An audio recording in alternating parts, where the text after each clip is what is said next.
What's going on, guys? Nick Lesagore here, Exit 12 Brewery in the basement, killing the game on a casual Tuesday. Happy Homebrew Wednesday. Shout out to El Jefe, SJ Poor, for creating that little ditty. Back with another Homebrew Wednesday, back without Brandon, unfortunately, and we kegged our Big Brew Day beer, which was a rendition of Sam, a New England IPA that we did that won a second place in a local comp. But this time, instead of using Galaxy hops, we utilized Idaho 7. If you want to take a peek.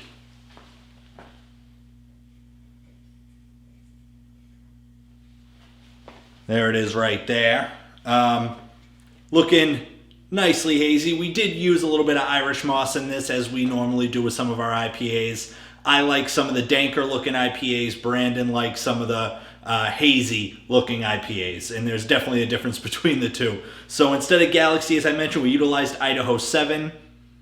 Getting a nose on it. I mean, this thing is just citrus on citrus. And not citrus peel, juicy citrus. Juicy orange. Very light lime. But this thing smells like Tropicana, which I think what we're finding is by doing the same base beer, same hops, leaving one out, we're doing our own experiment of sorts. So like I mentioned, with Galaxy that we utilized was Citra and CTZ. We bittered with a little bit of CTZ in this base beer, Sam. And what we find is the Galaxy gives more of a pineapple tropical, whereas the Idaho 7, when utilizing Whirlpool and dry hop, which is what we did, seems to give more of a citrus. Both great aspects to have in a New England IPA. I haven't taken a Gravity yet, but I did take one 2 or 3 days ago, and we were at about 0.16. We like it at 0.16 because that means there's going to be some nice sweetness on it. It's not going to be dry. It's not going to be too cloying, but at the same time, we did finish a little bit low on our OG. So this beer is coming in at probably going to be around the 5.7, 5.8% range, which is going to be in the high pale, low IPA category. This is, after all, a New England IPA, so we're kind of in that range. We finished the first Sam, we finished at 6.1%, so we're not too far off from our original ABV. But what I'm thinking is, talking to Brandon, maybe we'll bump up Sam to a little bit higher, maybe 6.5%, as we continue to brew it more and more, because this is as close to a house brew as we have. And I think utilizing the same base with Citra and CTZ and switching up the hop every time for Whirlpool and dry hop edition is probably going to be our call going forward with that beer. So let's take a sip.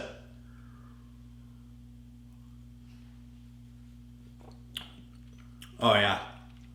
Oh man. This is going to be great. Going to be great. It's middle of May now.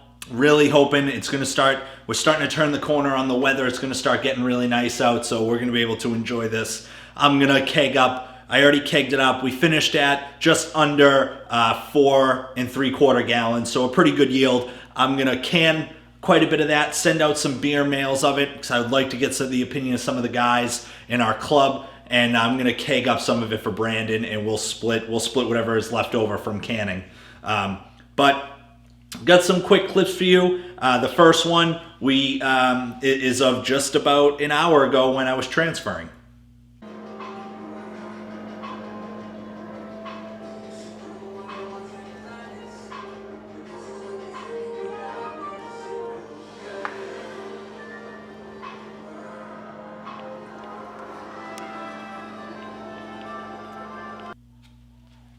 Yeah, so the transfer went relatively smooth, more than relatively, it went really smooth. Just had some water leakage from when I was cleaning things, but other than that, we're starting to really come around on how we're utilizing the Firmzilla, and we're starting to really understand it, and I think it just took a little bit longer than we thought to kind of dial in that process. The dry hop usually is really messy. This time around, it was super easy, super smooth, super quick, so that was nice. And in addition, we have a minor home brewery upgrade, so why don't you check this out. right, here's the hop storage. Firstly, we got the bigger hops, the 1 pounders, half pound options are going to be on the door here because there's just not enough room in the storage bins. We got some Cascade, Centennial, and then some experimental things down there. And then we have 4 containers, 3 rows. So we have hops A through C. Pull it out. As you can see, at the very least now, we'll be able to pinpoint where our hops are based on alphabetical order. And then, you know, where we couldn't fit some hops on the door, we have them there in the back. And same thing here. Got a couple doubled up, and then one right here. Something we're really pumped about is, oops, as that breaks, I'll have to fix that. Something we're really pumped about is our hop storage, so we're really excited to make things a lot easier around the brewery. But overall, too many hops. Yeah, so I really think those hop baskets are really going to help us in terms of organization. It used to take us so long to find hops during brew days, and now we'll have everything in alphabetical order, and it'll be a lot easier for us to kind of go through and find the hops we need. And it'll just another way to upgrade our processes. And being in the process improvement field for my professional career, I'm all about finding ways to make things easier, finding pain points within processes, even at home, and just finding ways to become more efficient.